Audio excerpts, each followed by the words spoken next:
वर्धयते गिरिं यत्कृपातमहं वन्दे परमानन्दमाधवम्। या देवी सर्वभूतेषु ज्ञानरूपेण संस्थिता नमस्तस्यै नमस्तस्यै नमस्तस्यै नमो नमः।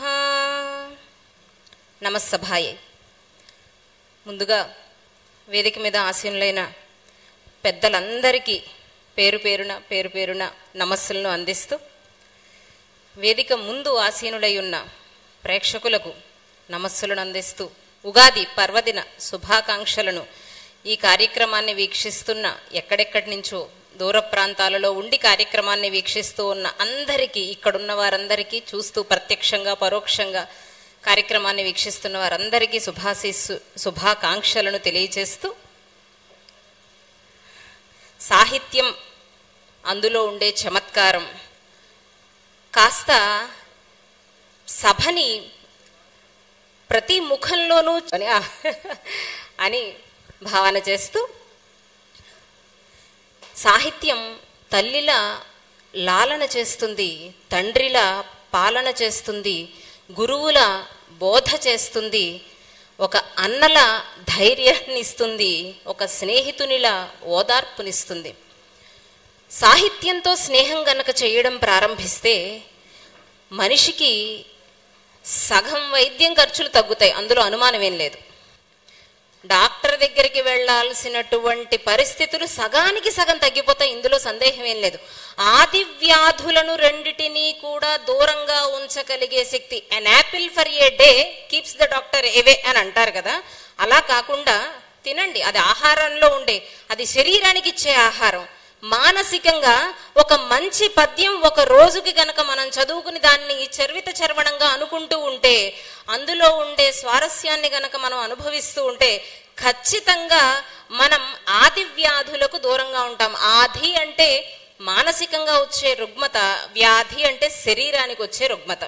శరీరానికి తిండి ఎలా అవసరమో మనస్సుకి కూడా తిండి ఎలా అవసరం. మనస్సుకు పెట్టే తిండి ఏమవుతుంది అంటే మన ఆలోచనలు, మనం చదివే పుస్తకాలు, మనం ఎవరి చుట్టూ ఉంటున్నాము, ఈ ప్రభావం అంతా మనస్సుకి తిండిగా వెళ్తుంది. కాబట్టి సాహిత్యము మనిషిని తేలికపరుస్తుంది, సాహిత్యం మనిషిని దృఢపరుస్తుంది. ఈ రెండూ చేయగలిగే శక్తి సాహిత్యానికే ఉంటుంది. చాలా భారంగా ఉన్నప్పుడు సరదాగా ఓ పద్యం చెవిన పడినప్పుడు, ఒక మాట ఒక చమక్కు చెవిలో పడినప్పుడు హాయిగా మనం తేలిక పడిపోతుంది హృదయం. అదే మనం చాలా నిస్సత్తువుగా ఉండిపోయినప్పుడు అదే మాట మనల్ని మళ్ళీ తిరిగి లేచి గమ్యాన్ని చేరుకునేదాకా చేయగలుగుతుంది. అదే సాహిత్యం. కల్పనలు ఎంత బాగుంటాయంటే, పడమర పెట్టు అయ్యుడుకు ప్రాసన మొల్లక కూటి పేదలై బడలిక నూడు అచ్చిలువ ప్రగ్గములన్. మామూలుగా వేసవికాలంలో ఏమనుకుంటాం, వేసవికాలం వచ్చేసరికి పగళ్ళు బాగా దీర్ఘంగా ఉంటాయి. పగటి సమయం ఎక్కువసేపు, రాత్రి సమయం తక్కువసేపు ఉంటుంది. ఎందుకు అలా ఉంటుంది అని ఓ కల్పన చేస్తున్నారు. ఏమిటి అంటే, సూర్యునికి రథం, ఆయన రథస్యేకం చక్రం, ఆయన రథానికి ఒకటే చక్రం ఉంటుంది. ఆయన సారథి ఎలాంటి వాడు, అనూరుడు, ఊరువులు లేనటువంటి వాడు. పోనీ ఆ గుర్రాలను, సప్త అశ్వాలను చేతితో పట్టుకుని బంధించాలి కదా, ఆ పట్టుకునే తాళ్లలాగా ఏముంటున్నాయి అంటే పాములుంటున్నాయి. ఈ పాములు ఎలా ఉంటాయి, పట్టుకుంటే జారిపోతూ ఉంటాయి. అవేమన్నా జడ పదార్థాలు, పట్టుకుంటే అలా ఉండిపోవడానికి జారిపోతూ ఉంటాయి. ఇలాంటి పరిస్థితులలో రథం ముందుకు వెళ్ళడానికి కష్టమైపోతే ఈ తాళ్లలా ఉన్నటువంటి పాములుట కూటి పేదలై పడమర పెట్టు అయ్యుడుకు ప్రాసన మొల్లక, కూటి పేదలై తూర్పు నుంచి అలా పడమరకి ప్రయాణం చేస్తూ ఉంటే, పడమర నుంచి వేడి గాలులు వచ్చేస్తూ ఉంటే, మరి పాముల ఆహారం ఏమిటి, గాలే కదా, హుతభుక్కులు కదా, అవి గాలినే ఆహారంగా తీసుకుంటాయి కదా. గాలి ఆహారంగా తీసుకుందాం అంటే వేడి గాలులు వచ్చేస్తున్నాయి. ఆ ఆహారాన్ని తీసుకుంటే కడుపు మండిపోతుంది, ఉడికిపోతుంది. కాబట్టి ఆహారం తీసుకోవటం లేదుట. తీసుకోపోవడం చేత కూటి పేదలై, కూటికి పేదవాళ్ళై అంటే తినడానికి తిండి లేక బడలిక, అలసత్వం వచ్చి ఆ ప్రగ్గాలు చెయ్యి జారిపోతున్నాయట, అనూరుడి చేతిలోంచి జారిపోతున్నాయట ఆ బాములన్నీ కూడా. జారిపోతూ ఉంటే ఈ అనూరుడు రవి ఆజ్ఞ మీదటన్ ఒక్కసారి సూర్య భగవాను చేసి కొంచెం పగ్గాలన్నీ జారిపోతున్నాయి, నేను సరి చేసుకుంటాను అని అంటే సరే అని ఆయనంటే ముడి ఇడపిచ్చుకుంటూ రథమున్ నిలుపన్, వాటిని మళ్ళీ ముడేసుకోవడానికి రథాన్ని ఆపుతున్నట్ట, వాటిని ముడేసుకుంటున్నట్ట, మళ్ళీ కొంత దూరం వెళ్తున్నట్ట, మళ్ళీ అవి జారిపోతున్నాయి, మళ్ళీ ఆగుతున్నారు. అందువల్ల జడత వహించేనాగ దివసంబులు దీర్ఘములయ్యనత్తరెన్. వేసవి కాలంలో పగలు అంత ఎక్కువసేపు ఉండడానికి కారణం ఏమిటి అంటే ఇదిగో ప్రయాణం ఇలా సాగుతూ ఉంటుంది అని. ఇది కల్పన. ఎవరి కల్పన? శ్రీకృష్ణదేవరాయల వారి కల్పన. ఆముక్తమాల్యదలో శ్రీకృష్ణదేవరాయల వారి కల్పన. కారణము కాని దానిని కారణముగా ఊహించి చెప్పడం. ఇంత అద్భుతంగా ఒక్కసారి మనకి గుండె బరువెక్కి అలా ఉంటే తేలిక చేయడానికి ఇంకో పద్యం చెప్పుకుందాం. ఇప్పుడు 3 ముళ్ళ పీటనో ఏదో అన్నారు కదా, 3 ముళ్ళ పీటో ఏదో చెప్పారు మొత్తానికి. మరి ఎవరికి ఏ పీటో స్వానుభవం మీదనే తెలుస్తుంది. శివుడు పార్వతి మాట్లాడుకుంటున్నారు. స్వామి ఏమి, పార్వతీదేవి స్వామి ఏమి, అదృష్టమున్న యశముల్ ప్రాపించు. అదృష్టం ఉంటే చాలు కీర్తి వచ్చేస్తుంది, పెద్దగా కష్టపడక్కర్లా. ఎవరితో అంటుంది ఈ మాటలు? అప్పుడే మార్కండేయుణ్ణి రక్షించి యముడికి చుక్కలు చూపించి వచ్చాడు ఆయన. ఆ ఇంటికి వస్తూ ఉన్న ఆయనతో పార్వతీదేవి అంటున్న మాటలు. స్వామి ఏమి, అదృష్టమున్న యశముల్ ప్రాపించు. నేను ఏమిటో అనుకున్నాను కానీ కీర్తి రావాలి అంటే అదృష్టం ఉంటే చాలు, ఇంకేం అక్కర్లా అంటే. అప్పుడు శివుడు తార్కాణం వెందే. ఏది ఒక ఉదాహరణ చెప్పు, దేన్ని చూసి అంటున్నావు? ఏది తార్కాణం? నిదర్శనం ఏమిటి అంటే మృత్యుంజయులందే. ఇంకెక్కడో దాకా ఎందుకు, ఎదురుగా మీరే ఉన్నారుగా. మృత్యుంజయులందే, మీ పట్లే నేను మిమ్మల్ని చూసే అంటున్నాను అంటే అదేమిటది? దండధరు గుండెన్ తన్నితిన్. ఊరికే ఎక్కడొచ్చింది కీర్తి? ఆ దండధరుణ్ణి, కృతాంతుణ్ణి, యముణ్ణి గుండెన్ తన్నితిన్, గుండెల మీద ఓ తన్ను తన్నాను. ఎవరు చేయగలరు అంత సాహసం? నేను కాబట్టి చేశాను. ఆహా అవునా,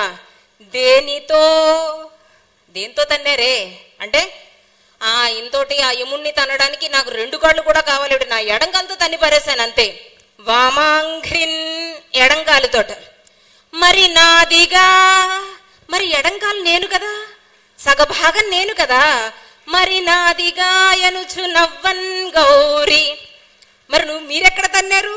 నేను కదా తన్నింది, నా కాలు కదా తన్నింది. మరి నా కాలుతో తన్ని మీరు కీర్తి పొందడం ఏమిటి అంటే అదృష్టం ఉంటే సరిపోతుంది అని అర్థమవుతుంటే స్మేరాస్యుడౌ, నవ్వుతూ ఉన్నటువంటి అలాంటి పరమశివుడు విశ్వశ్రేయముల్ గూర్చుతన్, మనందరికీ శ్రేయస్సుని కలిగించుగాక. ఎంత తేలిక పడిపోతుంది మనస్సు. ఎవరి ముఖం మీద చిరునవ్వు రాదు ఇలాంటి చిన్న చిన్న చమత్కారమైన సంభాషణలు వింటూ ఉంటే. అలాగే శ్రీకృష్ణ కర్ణామృతంలో యశోద చిన్ని కృష్ణుణ్ణి పడుకోబెడుతుంది.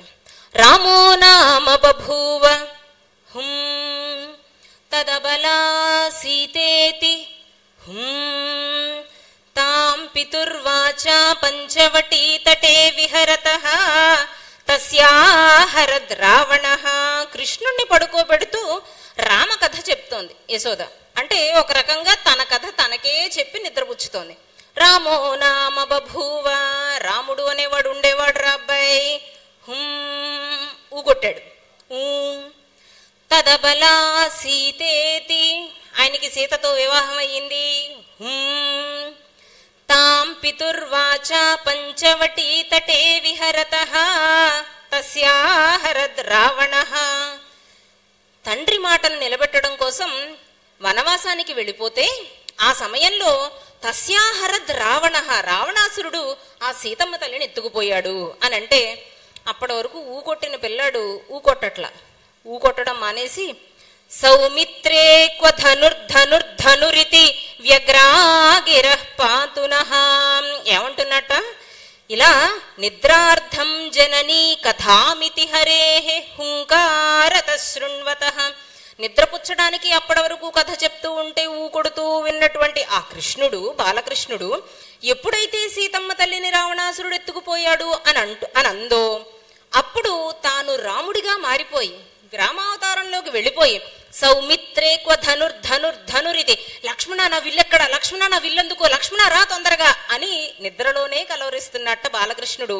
అలాంటి కృష్ణుని మాటలు మనల్ని రక్షించుగాక.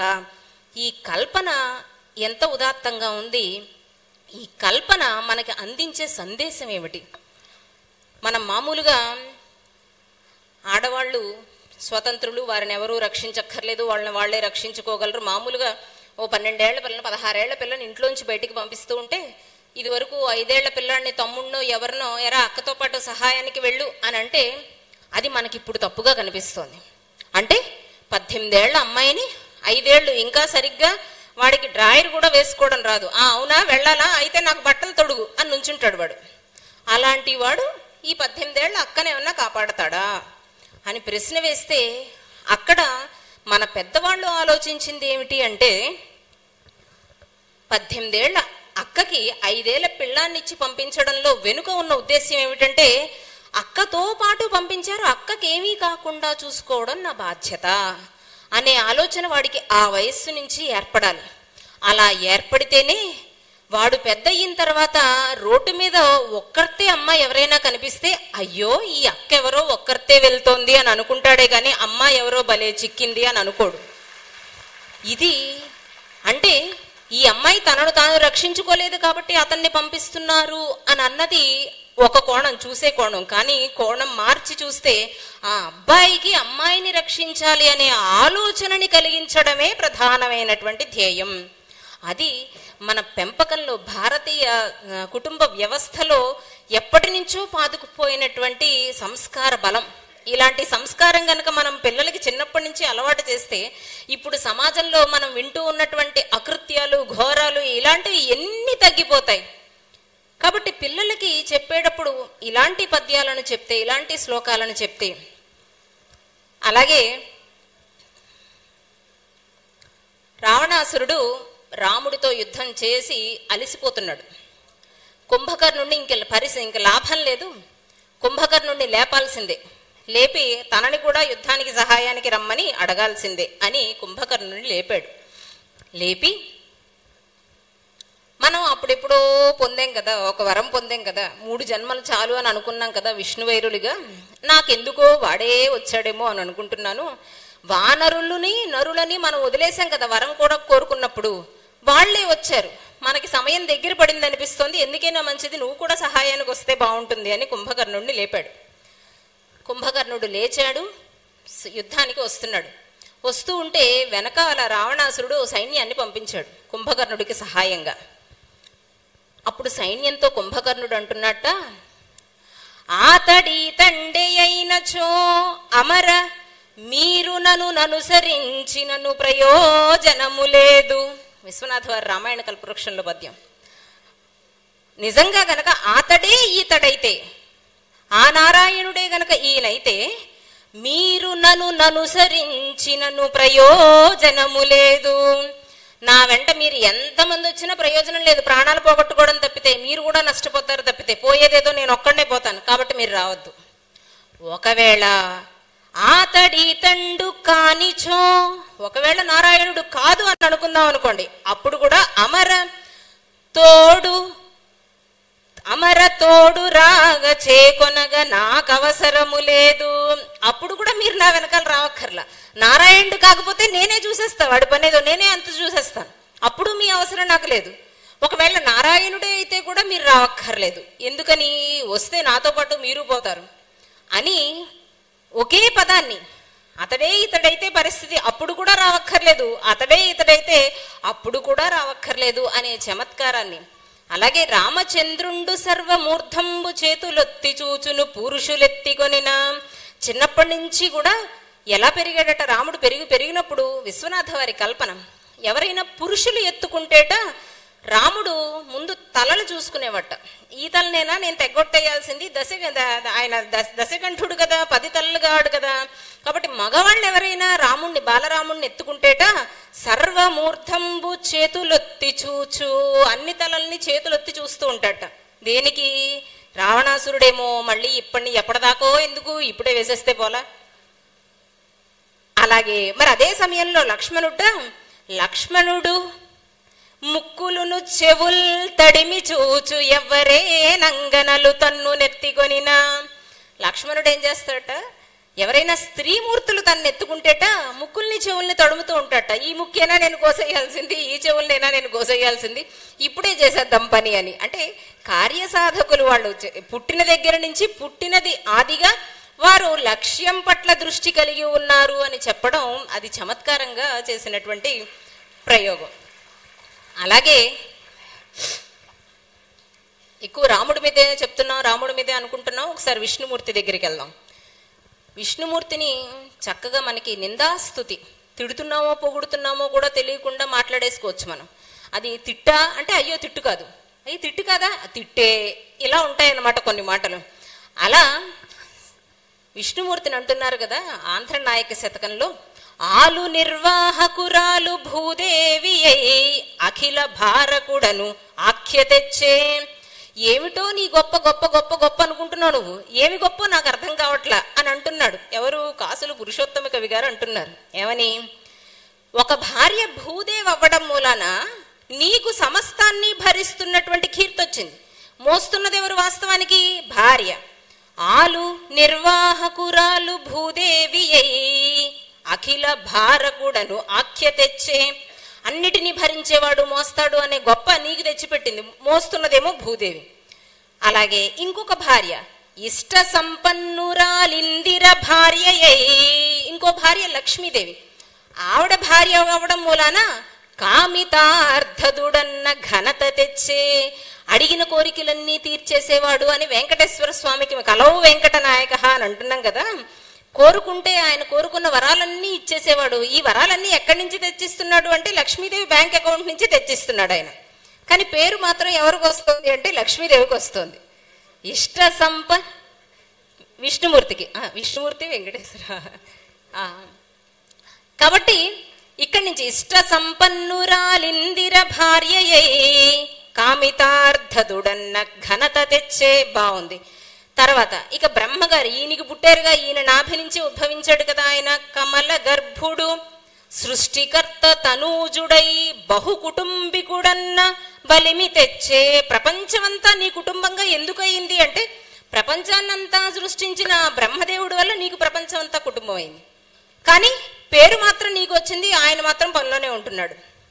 కలుష విధ్వంసియౌ గంగ కుమార్తెయై పతిత పావనుడన్న ప్రతిభ తెచ్చే. ఇక నీ కూతురుంది, కొడుకు బ్రహ్మ అయిపోయారు, ఇక కూతురు గంగ నీ పాదాల దగ్గర పుట్టింది.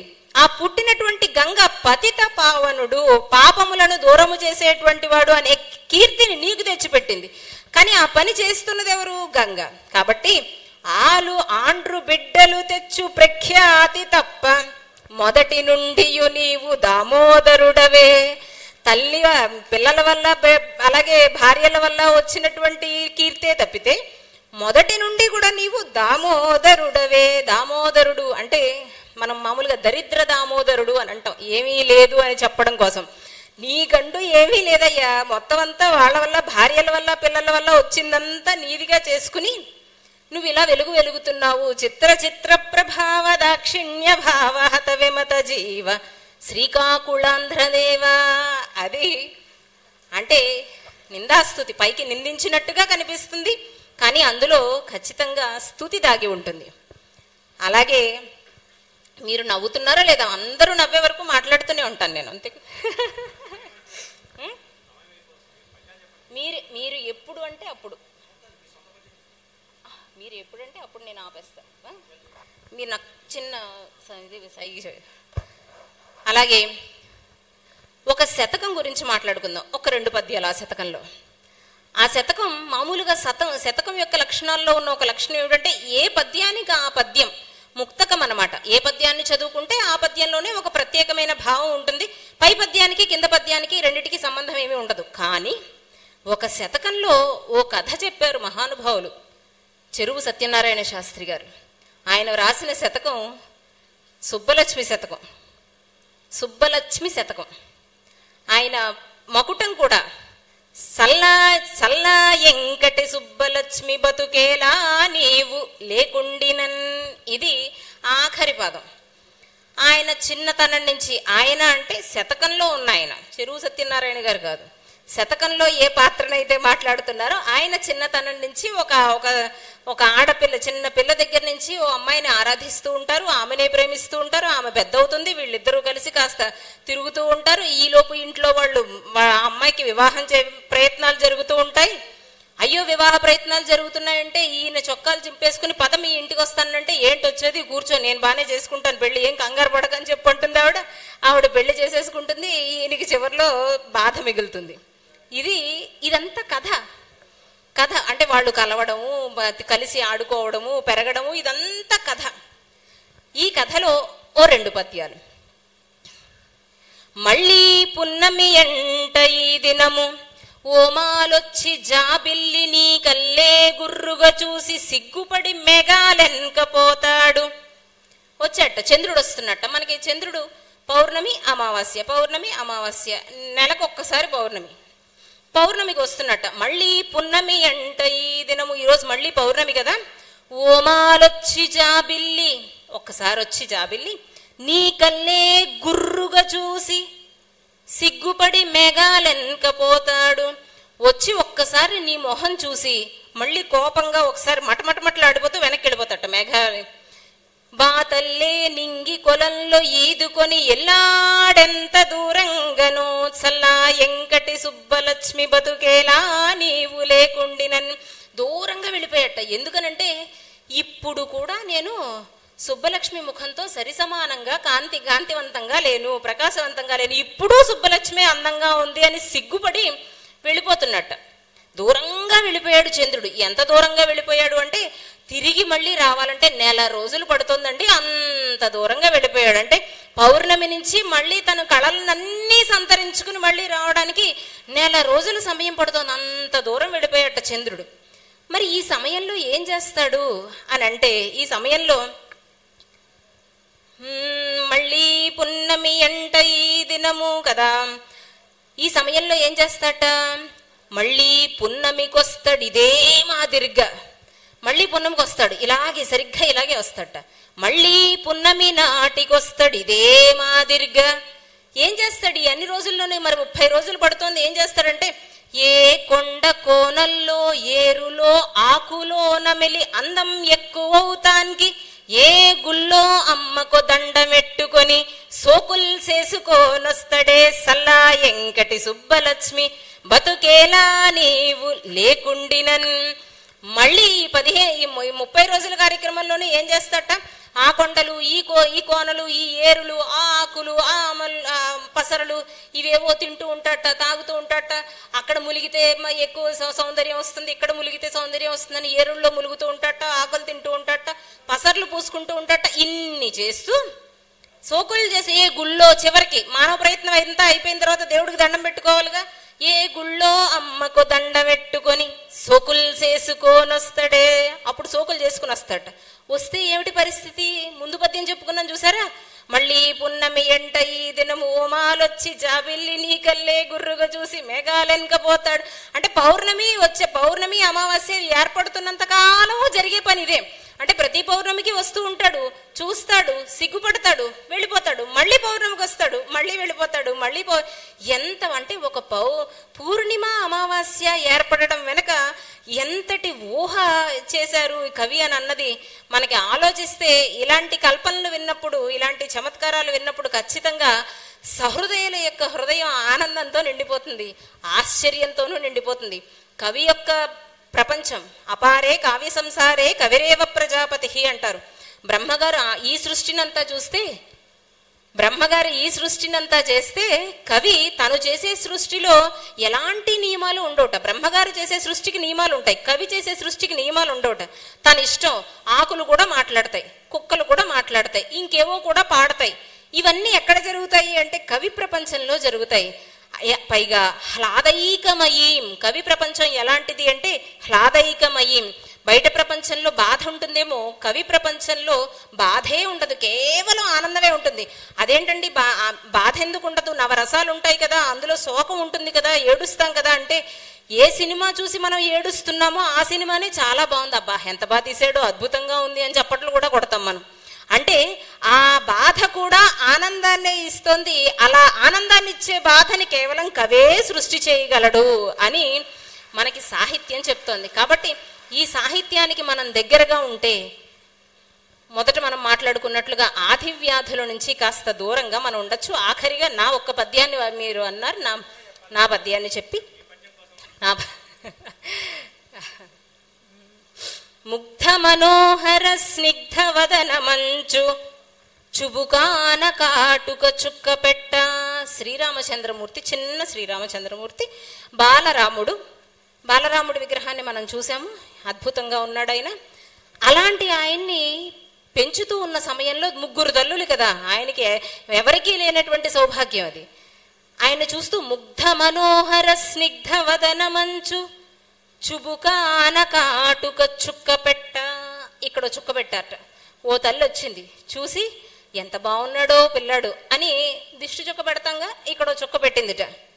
ముల్లోకముల గెల్చు ముసి ముసి నవ్వంచు చెక్కిళ్లపై చిన్ని చుక్క పెట్ట.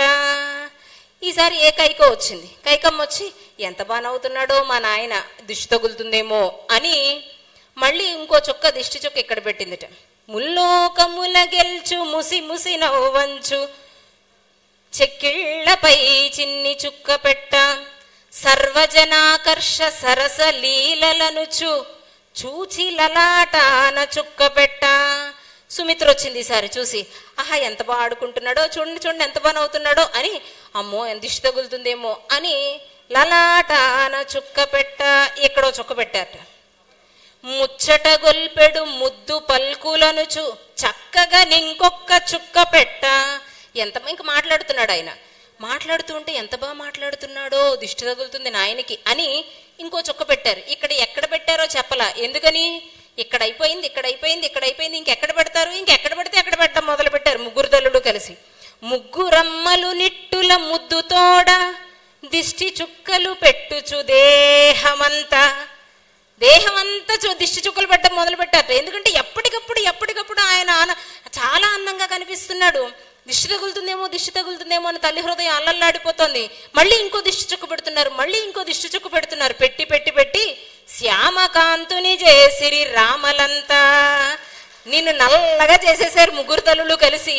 కాబట్టి రామధ్యానింతు నీ పదారామందు, అటువంటి రామ నిన్ను స్మరిస్తూ ఉంటాను అని చెప్తూ ఆయన ఎంత నల్లగా అయిపోయాడు అంటే కృష్ణావతారానికి కూడా ఇంకా నల్లగానే ఉన్నాడు ఆయన. రామావతారంలో ముగ్గురు తల్లులు కలిసి పెట్టిన దిష్టి చుక్కలకి కృష్ణావతారంలో కూడా నల్లగానే ఉండవలసి వచ్చింది అని చిన్న ఊహతో. ఇది మాత్రమే నా పద్యం. ముందు పద్యములన్నీ వేరు కవులవి, ఆఖరి పద్యం మాత్రం ఇప్పుడు చెప్పినటువంటి ఈ పద్యం మాత్రం నాది. అవకాశాన్ని ఇచ్చినటువంటి సాహితీ సమాఖ్య వారికి ప్రత్యేకంగా ధన్యవాదాలు, కృతజ్ఞతలు తెలియజేస్తూ స్వస్తి.